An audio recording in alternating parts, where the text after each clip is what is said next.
আছে, তুমি তাহলে বিদ্যুতের বিষয়টা দেখো। আচ্ছা রাখি, হ্যাঁ ঠিক আছে।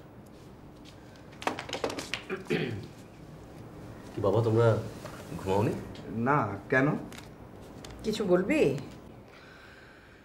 হ্যাঁ মা, ওই তোমার বৌমার সঙ্গে কি কথা হয়েছে? কোন বিষয়ে? ওই যে ওর চাকরি বাকরি করার বিষয়ে। ও হ্যাঁ, আমি চাই সে সংসার করুক, বাচ্চা কাচ্চা নিক, আর আমরাও নাতিপুতি নিয়ে সময় কাটাই। ও হ্যাঁ, কিন্তু মা তোমার বৌমা তো এখনই বেবি নিতে চায় না। এসব ফ্যাশন মার্কের কথাবার্তা অন্য কোথাও গিয়ে বলুক, আমাকে এগুলো শোনাতে আসবি না। তুমি এত উত্তেজিত হয়ে উঠছো কেন? সমস্যাটা কি বৌমার কাছে জেনে শুনে নিলেই তো হয়।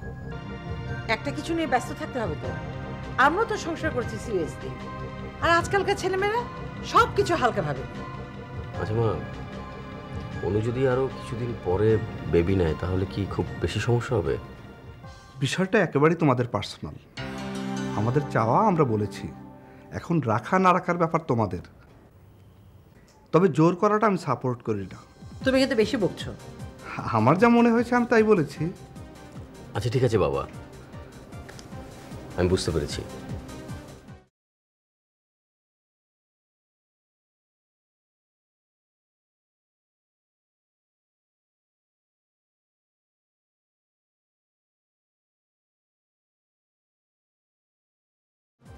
কি কথা হলো?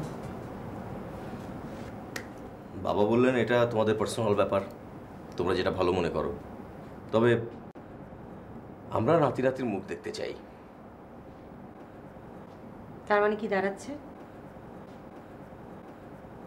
মা চাচ্ছেন আমরা যেন খুব তাড়াতাড়ি বেবি নিয়ে নেই। বাবা তো মায়ের বিপক্ষে কথা বলতে গিয়ে একেবারে ধরা খেয়ে গেল। তুমি কি ভাবছো? আমি আসলে কিছুই ভাবছি না।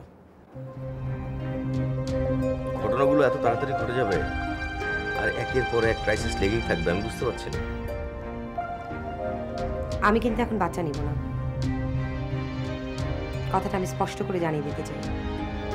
ওকে ফাইন, তুমি মাস থেকে পরে নাও না, তাহলে তুমি মায়ের সঙ্গে কথা বলে দেখো। আমরা বাচ্চা নিব কি নিব না সেটাও কি তোমার বাবা মা ঠিক করে দিবেন? এটা কি একটা লাইফ তুমি বলো?